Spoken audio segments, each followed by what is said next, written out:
Do you own a dog? What do you do when holiday time comes around?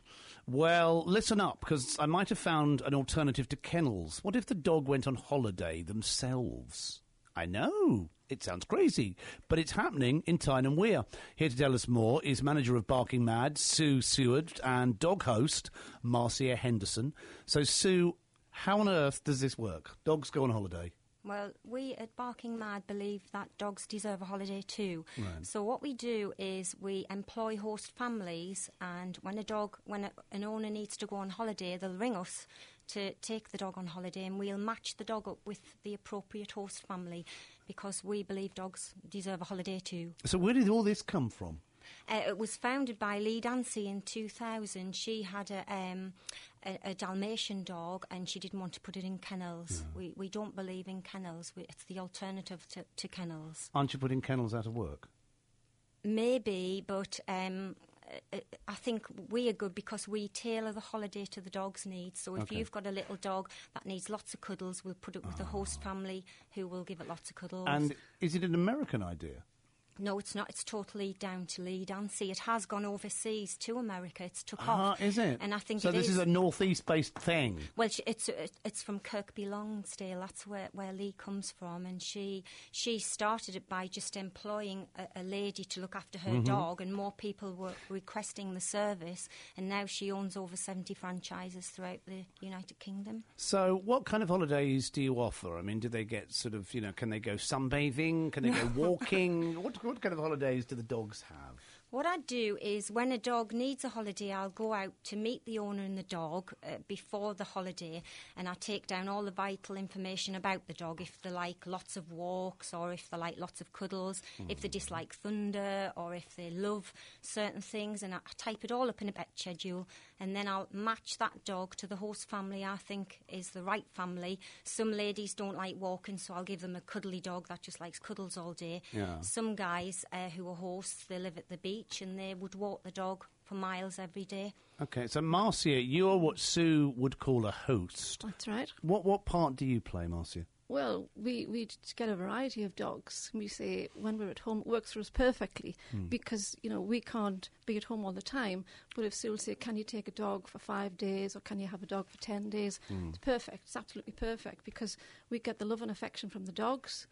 We take them walking, which gets us out walking. Yeah. It gets us talking to people. It's absolutely brilliant. And do you have animals yourself? We have had, and the reason I like this is because we got so attached to our dogs, we loved them. I can't go through the heartache of having to take another dog and have it put to sleep. I just can't do that. My mother is so with you on that one. Right. So this is just perfect because we've got the love and the pleasure from the dogs. Yeah. They know we're going back to their parents, which is brilliant. And then quite often we'll get them as a repeat when the next holiday comes. And it's just absolutely fantastic. So, I mean, all dogs need different levels of care. For example, medication, grooming. What does a host do about that kind of stuff? Right. Grooming's not a problem because, say, Sue says she comes, she brings me a pet schedule, and I know exactly what I have to do with that dog. If there's a problem and they need a vet, I just pick up the phone, ring Sue, and they take over. Barking Mad take over. So there's no responsibility on the host with regards to that. They come with their food, they come with their bed, they come with everything they need. So all we have to do is love them, walk them, and look after them. Is there insurance for any particular problems, if there was a problem? Well, Barking Mad sees for all the insurance. Okay.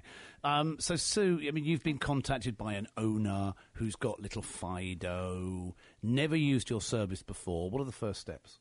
I reassure them first and explain the service, and we have a lot of feedback online, so I tell them to look online and see customer comments, and then I go out and have a chat with them, take down all the vital information about the dog. It's a concept I believe in because I was a customer myself for 4 years before I bought the business, because my Cocker Spaniel had a heart complaint and I would never leave her in a kennels because she's on a lot of medication. Okay, what is it about kennels? Well, I think, I mean, they do suit some people, but at the end of the day, in a kennel, they're in a cage and they're just walked maybe once, twice a day. With Barking Mad, they're part of the family. They get walked, cuddled 24 hours a day. The hosts don't leave them apart from maybe to just go shopping, but they have one-to-one attention the whole time like they do with their family. I mean, dogs can be very attached to their owners, and sometimes they find it hard to be away from, that familiar face. What if the dog and the host family don't get on? Well, what we do with every holiday is we organise a 2-day trial before the holiday, and just to see if the dog likes the horse likes the dog, and then after the trial, if it's all gone well, when the dog eventually goes on the main holiday, they know who the hosts are, they run in quite happily, and everything settles. And we also give lots of feedback. We keep the owner updated every step of the way, how the dog is, how it's slept, how it's eating. We're talking about dog holidays, which is a great idea. Sue runs the Tyne Wear branch of Barking Mad. Marcia Henderson from just outside Washington. She's been hosting dogs for 9 months, ever since her retirement. We'll talk more next. We're talking about dog holidays. Not putting your dog in a kennel, but putting your dog in someone's home, somebody who's used to dogs, etc. And Sue Seward's in. She runs the Tyne Wear branch of Barking Mad. Marcia is in, just outside Washington. She's been hosting dogs for 9 months, ever since her retirement. And I think we need something for cats. Do you think? Yeah, I think there is a need for something. It would be a bit more complicated, I think, because cats like to be at home, in their own home, with their own territories. Well, yeah, I mean, I put Bobby the Ginger in the Newcastle Cat and Dog Shelter. My neighbour Steve Pett did offer, because he does his daughters when she's away. Yeah. But I just thought it was too much of an ask. Can you go in and feed him at 7:30 or whatever? Can you then let him out? Can you then let him back in and feed him? Then he'll want to get out. And I just thought, it's so much, and it cost me £6.30 a day. But you're right. Somebody would have to come and live in your house. Yeah, maybe, or just visit twice a day to let them in and out. But that would be more complicated. Dogs are more adaptable. They'll settle in as long as they get lots of love and walks. So, I mean, what about if you already have a dog? Can you host then? Because there might be a problem with territories. Yes, we've got a couple of hosts that have dogs, and obviously that's where the trial is good, to see if the dogs get on. Some dogs who go on holiday love the idea of having a playmate, and the owners specifically ask for that dog to be placed with a host who has a dog, because they have a playmate the whole time that they're there, and they have a great time. And as you say, there's an audition process. A 2-day, it's a 2-night, 3-day trial, and that's where we just see if the dog settles, and it does get the dog used to the horse before they're left for the longer period of time. Right. So, Marcia, you had little Yorkie Terriers. Our own dogs were Yorkshire Terriers, yes. I've not had a Yorkie yet this time. Right. I'm trying on that one, though. But, and then they sadly went to Rainbow Bridge. Horrendous. Oh, my mum has nursed all of ours, and she just says never again. It just pulls at your heartstrings too much. Dog lovers out there will totally understand. It's just awful. Yeah, well, Bessie Boo, my Scottish Terrier, is waiting for me at Rainbow Bridge. Oh, I know. I've got a dog there as well. Have you? Yeah. She went last year. Oh, it's very sad. So, some dogs are needier than others. How do you make sure you get the right host for the right dog? I mean, I know you get the trial stay, but... This is the really crucial part. After I go out for that initial consultation, I go home and I have to think about it. Think about how often the dog walks, how needy it is, if it's on medication, and then that's the crucial part: matching the dog with the correct host. And these dogs that get all the bad press, do you do that? Do you host those as well, or is there less of an ask for that kind of thing? Or do you feel jittery? Do you mean dogs who are aggressive? Yeah. Yeah, well, I wouldn't... Well, marked as aggressive, but might not be aggressive. I mean, some friends of mine have got one. I can't remember the breed. Staffordshire Bull Terrier Cross or something. And he is the most adorable dog in the world. Yes, I've got a lot of Staffordshire Bull Terriers on the books, and they're fine. It's like every breed. Some dogs are not, some dogs are fine. And I note that when I go out for that consultation. And I suppose, really... the kind of service you offer, it's only going to be responsible dog owners that contact you. Yeah. Who understand about dogs and Rainbow Bridge and stuff. Yes. Do you know what I mean? They just want the best for the dogs, and that's Barking Mad, I believe. We just offer such a good service, and the dogs really have a wonderful time. So what kind of person does the dog holiday suit, do you think? To be a host, you mean? No, the other way round. Oh, the owner. Yeah. Yeah.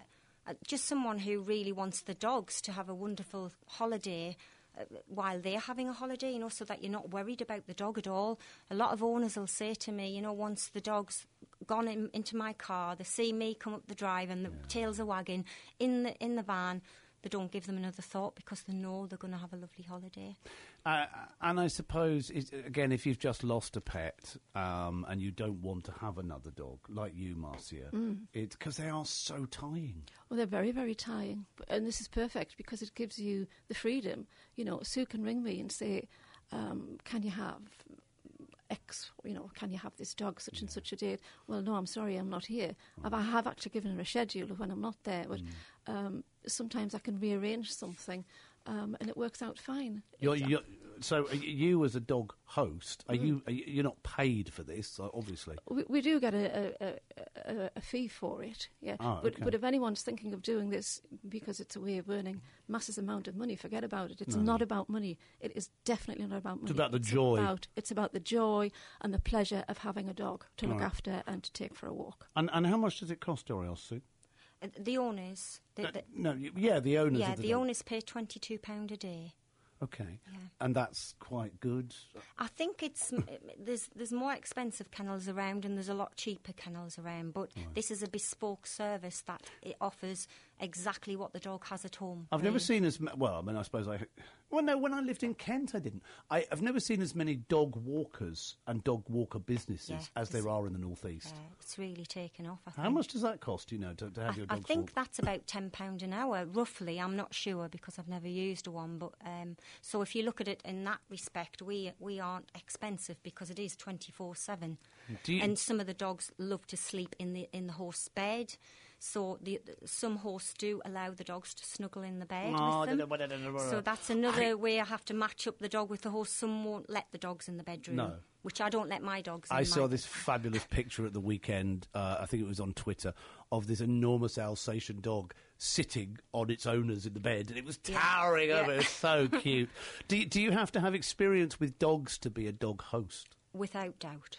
Yes, my hosts are all previous dog owners and they either work from home, retired and want to travel but don't want the commitment of a dog, or some of them, like Marcia, they just can't face losing a dog again. So this is a good way of having a dog, but you don't get too emotionally attached. And, do people have to take out insurances? We cover, Bark and Mad covers everything. It's fully insured, fully licensed. And I take all the responsibility if the dog's ill, if the dog needs anything. And is it mainly retired people that do it? About half really. Some work from home and some teachers. They just have dogs in the holidays. Excellent. Is this all over the North East now? It's all, throughout the UK. And your particular franchise, so somebody listening in Berwick upon Tweed could come down and give you their dog?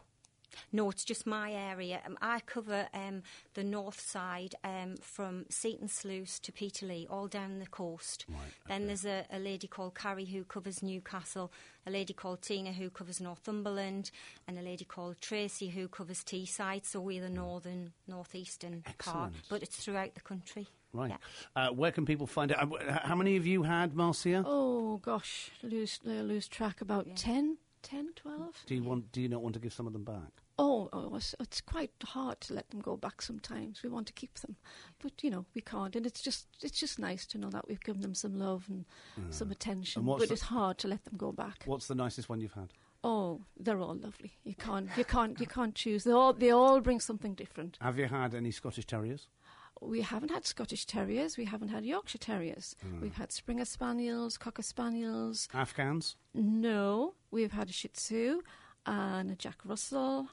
You don't see Afghans or Airedales that often these days. No, not a lot. I don't think we've got any Afghans on the books at the moment. We had a rescue Afghan. One of our friends had one, and her husband found this beautiful black Afghan on a rubbish tip. Oh, gosh. Emaciated. And it makes me well up even now I think about it.